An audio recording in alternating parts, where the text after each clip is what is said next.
आपने छत्रपति शिवाजी महाराज का वीडियो देखा था। यह उनके ज्येष्ठ पुत्र 1657 में इनका जन्म हुआ। बचपन से आखिरी तक केवल संघर्ष। 2 साल की उम्र में ही इनकी माता का देहांत हो गया। मां जीजाबाई जो छत्रपति शिवाजी महाराज 13 साल की उम्र तक 13 भाषाएं सीख चुके थे। 13 साल की उम्र तक संस्कृत के विद्वान पंडित सारी रीजनल भाषाएं, भारत की पुर्तगालियों की भाषा, अंग्रेजों की भाषा, मुगलों की भाषा, साउथ इंडियन लैंग्वेज, सारी डेक्कन भाषा, कई शास्त्र लिख डाले। ध्यान दीजिएगा, शास्त्र पढ़ डाले नहीं बोल रहा। 13 साल की उम्र तक 13 भाषा और कई शास्त्र, बुद्ध भूषण और नक्शिका जैसे वो शास्त्र, और कई शास्त्र जहां पे इन्होंने अपने रायगढ़ के किलों की बात करी, गणपति का बहुत सुंदर गुणगान किया। हॉर्स राइडिंग, आर्मरी, तीरंदाजी और बॉडी बिल्डिंग, इन सब में तो इतने पावरफुल थे। एक्चुअली ना, अगर आप ध्यान से देखो तो ये एक रेयर कॉम्बिनेशन है, शस्त्र और शास्त्र दोनों के। जो बच्चा या जो व्यक्ति शास्त्र पढ़ने में बड़ा एक्सपर्ट हो जाता है ना, फिर उससे शस्त्र उठता नहीं, और जो शस्त्र उठा लेता है वो शास्त्र पढ़ने में निपुण नहीं होता। अद्भुत बाल साहित्यकार जो साहित्य पढ़ता भी था और साहित्य लिखता भी था। हुआ क्या, बुद्धि और बल दोनों बढ़ गया। 60 किलो की तलवार लेके 16 साल की उम्र में पहला युद्ध रामनगर का जीता। छोटा बच्चा होता है ना, उसका मन होता है कि पिता के साथ समय बिताए, पर पिता उस समय मुगलों से लोहा लेने में व्यस्त हो चुके थे। लेकिन एक बार छत्रपति शिवाजी महाराज ने, अभी ये 9 साल के थे संभाजी महाराज, इनको क्या बोले, मेरे साथ चलो, आगरा जा रहा हूं मैं वहां के मुगल शासक औरंगजेब से मिलने। और घोड़े में बिठा के 1250 किलोमीटर, ध्यान दीजिएगा, घोड़े में 1250 किलोमीटर 9 साल का बच्चा पिता के साथ पीछे बैठ करके पहुंच गया आगरा। आगरा में क्या हुआ ये देख के हैरान हो गया, छोटा सा बच्चा। वहां मुगल सल्तनत के राजा उस समय जहापना क्या किया, इनकी पहले तो बेइज्जती करी, उसके बाद इनको कारागृह में बंदी बना लिया। ये बच्चा घबराता नहीं था, ये करेज इतना था कि वहीं बैठ के सोचने लगा, कैसे निकलूं, कैसे पिता को निकालूं, कैसे निकलूं। पहले तो पिता को बाहर निकाला, कुछ दिनों के बाद खुद भी वहां से गायब हो गया, रायगढ़ पहुंच गया। 10 साल की उम्र में इसको महाराज ऑफ आमेर के पास भेज दिया गया कि कैसे पॉलिटिकल अलायंसेस को और समझ सकें। यही 2 इंसिडेंट इसके लिए। चंद्रगुप्त मौर्य के पास चाणक्य पंडित थे जिन्होंने धनानंद के सारे साम्राज्य को उखाड़ा था। ठीक इसी प्रकार इन्होंने उज्जैन के कवि कलश, उनको अपना सलाहकार, एडवाइजर, फ्रेंड, फिलोसोफर, गाइड बनाया, जो अपनी कविताओं के माध्यम से इनकी विचारधारा को तैयार किया करते थे, इनकी सोचने की क्षमता, इनके बैरियर्स को खत्म करते थे। वो उनके ऐसे महान इंटेलिजेंट एडवाइजर थे जो हमेशा इनके, कवि कलश को ही हमेशा अपने साथ रखते थे। पिता भी युद्ध लड़ने में बिजी थे, इन्होंने 19 साल की उम्र से पिता के पीछे से अपने रायगढ़ के किले को संभालना शुरू कर दिया। 23 साल की उम्र में 1681 में पिता छत्रपति शिवाजी महाराज वीर मराठा, उनका देहांत हुआ। इन्होंने 1 मिनट समय नहीं देर गवाया, तुरंत तैयारी करी। तुरंत क्या तैयारी करी, औरंगाबाद में औरंगजेब का सबसे बड़ा किला, और ये सोचने लगे कि हमारे पास आज धन की तो कमी है, और अगर इसके किले को पहली बार में मैं उखाड़ दूं, इनका धन घटेगा, मेरा बढ़ेगा, डबल बेनिफिट। औरंगाबाद की इस बड़ी लूट और बड़ी हार ने औरंगजेब को एकदम हैरान कर दिया। औरंगजेब ने सोचा भी नहीं था कि 23 साल का ही तो बच्चा है ये ऐसा कैसे कर सकता है। और इसने अपने हुसैन अली खान नाम का अपना सबसे बड़ा जनरल, उसको 20,000 हाथी और सैनिकों के साथ, घोड़ों के साथ, पशुओं के साथ भेजा कि इसको खत्म कर। हुसैन अली खान बोला कि 2 दिन में खत्म कराऊंगा, 2 दिन में खत्म। वहां पे मराठा इतने तेज, और इसका जो करेज था ना, इनकी लीडरशिप बड़ी पावरफुल थी। मराठा इकट्ठे हो गए और हुसैन अली खान को 1 साल लगा, कुछ नहीं कर पाया, कई बार उसको मारा। इसने इसको वापस बुलाया और 1680, 81, 82 कई दफा अटैक कराया। अच्छा, एक भी लड़ाई नहीं। एक बात बताएं आपको, पूरे इतिहास के अंदर शायद छत्रपति संभाजी महाराज ही अकेला ऐसा योद्धा रहा होगा हमारे देश से जिसने 9 साल के अंदर 120 लड़ाइयां लड़ी, लेकिन एक भी नहीं हारा। औरंगजेब सोचा, पूरा नॉर्थ तो मैं जीत ही चुका हूं, अब तो केवल डेक्कन बाकी रह गया है। डेक्कन समझते ना, जो उस समय का जो दक्षिण था, अहमदनगर से नीचे लेके जो आज का केरला, कर्नाटका, तमिलनाडु, आंध्रा, हैदराबाद, जितना भी आज पूरा देखते हैं महाराष्ट्र मिला के, वो सोचा कि बस ये डेक्कन जीतना बाकी रह गया है। तो वो महाराष्ट्र की तरफ जब बढ़ने लगा तो वहीं औरंगजेब ने एक ट्रीटी साइन करने की कोशिश करी, एक कॉन्ट्रैक्ट साइन करने की कोशिश किया पुर्तगालियों के साथ गोवा में, ताकि समुद्री रास्ते से उनको एक और सपोर्ट मिले, उनके arms and ammunition middle east से आ सकें। औरंगजेब बहुत तेज था, बोला सोचा नॉर्थ से भी सपोर्ट लूंगा, पोर्चुगीज लोगों को साथ रखूंगा, साउथ से और निकालूंगा, तीनों चारों दिशाओं से खदेड़ के खत्म कर दूंगा, ये तो छोटा सा बच्चा है। इन्होंने जैसे ही पता चला संभाजी महाराज को, सबसे पहले ये गोवा में घुस गए। गोवा में जाकर के इन्होंने पोर्चुगीज को तो उखाड़ उखाड़ के बहुत फेंक फेंक के मारा और ये वापस आए। उसके बाद फिर लड़ने की तैयारी करी। मेरे हिसाब से छत्रपति संभाजी महाराज की सबसे बड़ी अचीवमेंट्स में एक अचीवमेंट तो यह रही कि उन्होंने 9 साल तक औरंगजेब को मराठाओं के बीच में घुमाता रहा।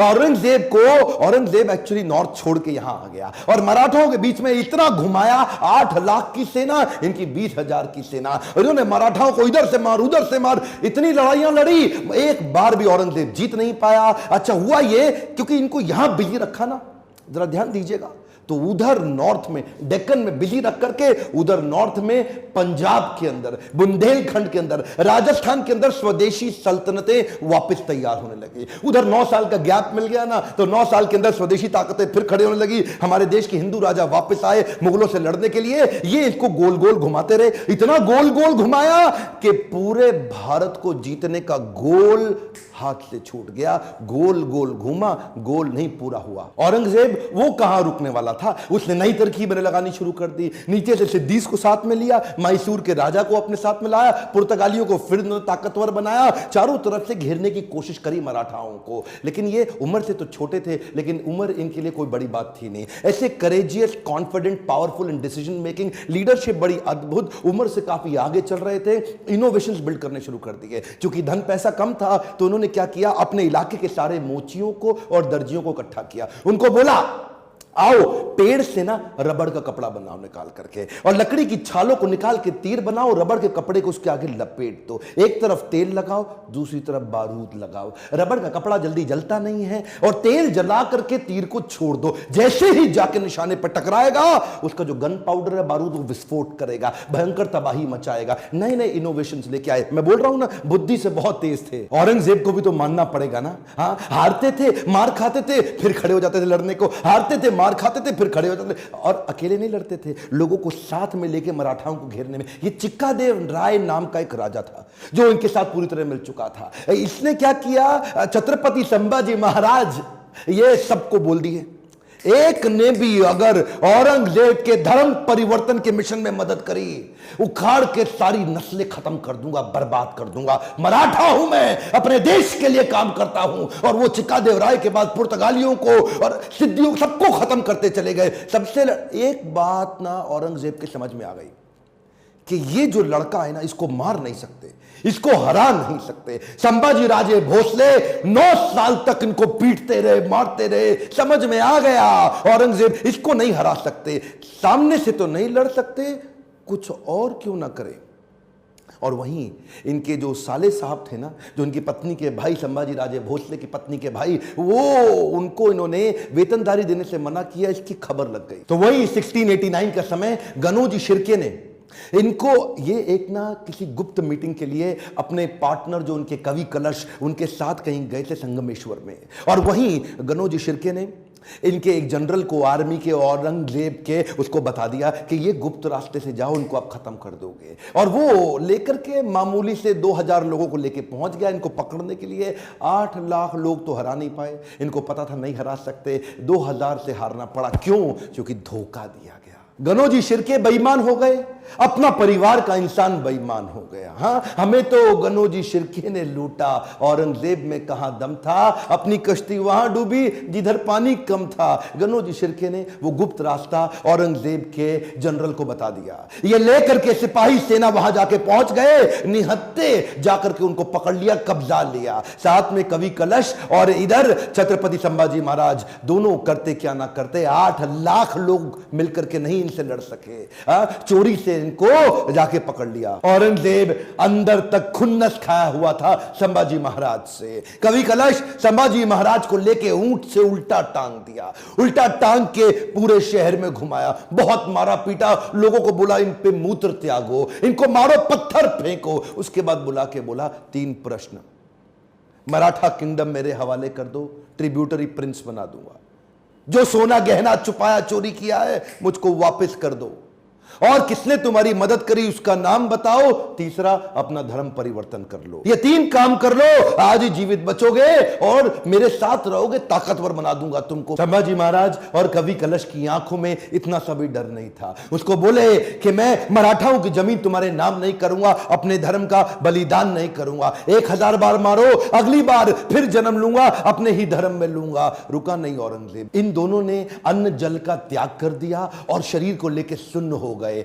वो उनके नाखून उखाड़ते चले गए, आंखों में मिर्चियां डालते चले गए। उसके बाद जलती सलाखें लेके आंखों में डालते वक्त फिर पूछा, उसको भी डाल दिया। ये बोले नहीं कुछ भी, ये शांत खड़े रहे। पीड़ा बहुत हुई लेकिन ये नहीं बोले हमको छोड़ दो, माफ कर दो। उंगलियां काटनी शुरू करी, पांव की काटी, पांव काटे, हाथ काट दिए, बालों को उखाड़ दिया, वो हाल किया। उसके बाद धीरे धीरे खाल उतारने लगे। हर बार पूछते थे 3 प्रश्न, अपना धन दे दो, जमीन दे दो और धर्म परिवर्तन कर लो। ये सुन्न खड़े रहे वहां पे। ये दर्दनाक सिलसिला 40 दिन तक चलता रहा। औरंगजेब रोज शाम को आके उनसे पूछता था, बता दो बता दो। और आखिरी में बोला कि मैं तुम्हारे आगे हार मान गया, मेरी 4 संतानें, अगर मेरा एक भी बेटा तेरे जैसा होता ना संभाजी महाराज, पूरे देश को मुगल सल्तनत बना देता, इस देश को, भारतवर्ष को मुगल सल्तनत बना देता। तेरे आगे मैं हार मान गया। काट डालो उसका शरीर, काट डालो उसका शरीर। टुकड़े टुकड़े कर दिए उनके, वाघ नख लेके छोटे छोटे टुकड़े करके उनको बोला नदी के पास फेंक दो। समस्त मुगल राजाओं में औरंगजेब एक अमानवीय, इनह्यूमन राजा था। बहरहाल मौका मिल गया सारे मराठाओं को एक होने का। उन्होंने शरीर के टुकड़े उठाए शंभूजी महाराज के, उनको सिल के उनका अंतिम संस्कार किया। लेकिन अब हर घर महल बन गया, हर औरत सेना में आ गई, हर पत्ता तीर बन गया।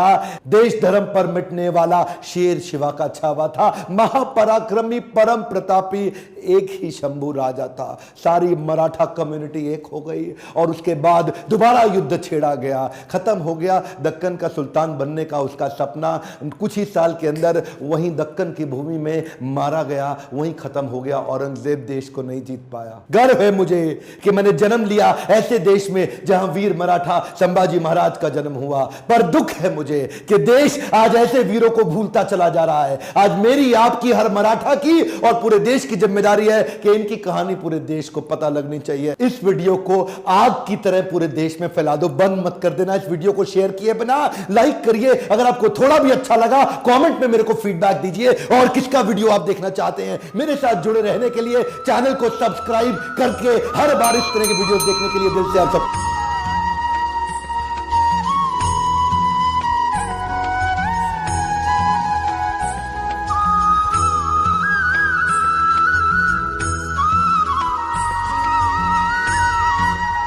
जय राम जय श्री राम, 2 अक्षर का प्यार।